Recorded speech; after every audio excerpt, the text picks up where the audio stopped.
కొబ్బరికాయ కొట్టానా? రాయండి కింద ఉంది, పైకి రాదా? నువ్వంటే పైకి వస్తుందానా? చూసావా? అది ఎవడురా మన వైపు చూసి వెళ్ళిపోతా ఉన్నాడు? ఎవడరా అన్న? కార్యకర్త అనుకుంటా. సర్లే పదా. నా చెక్ మీద సంతకం పెట్టాలన్నా. ఈ చెక్కు పాస్ అవ్వాలంటే నువ్వు బెండ్ అవ్వాలి, లేకపోతే బౌన్స్ అవుతుంది.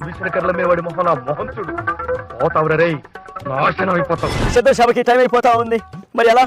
ఏంటి వెళ్దాం? అది అవదు. ఏదైనా చైర్లు కానీ ఏదైనా తీసుకురా. అరే తమ్ముడు ఇలా రారా. ఏంటా నువ్వు ఓటేమో నా వైపు చూస్తా ఉన్నావు?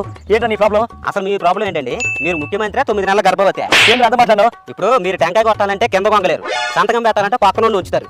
ఇక్కడ నుంచి 100 సంవత్సరాల ముసలోడు కూడా దూకుతాడండి, మీరు దిగలేకపోతున్నారు. అసలు నాకు తెలియక అడుగుతాను, మీ వయసు ఎంత? 50+. కానీ అన్ని మైనస్లే. మాట్లాడితే ముసలోడు అని బాబు గారిని అంటాం కాదు, మనం కుర్రోళ్ళ ఉండాలి. మళ్ళీ ప్రతిదానికి సిద్ధమా దూకుదామా, ఎక్కడి నుంచి ఒకటి దూకలేరు ముందు.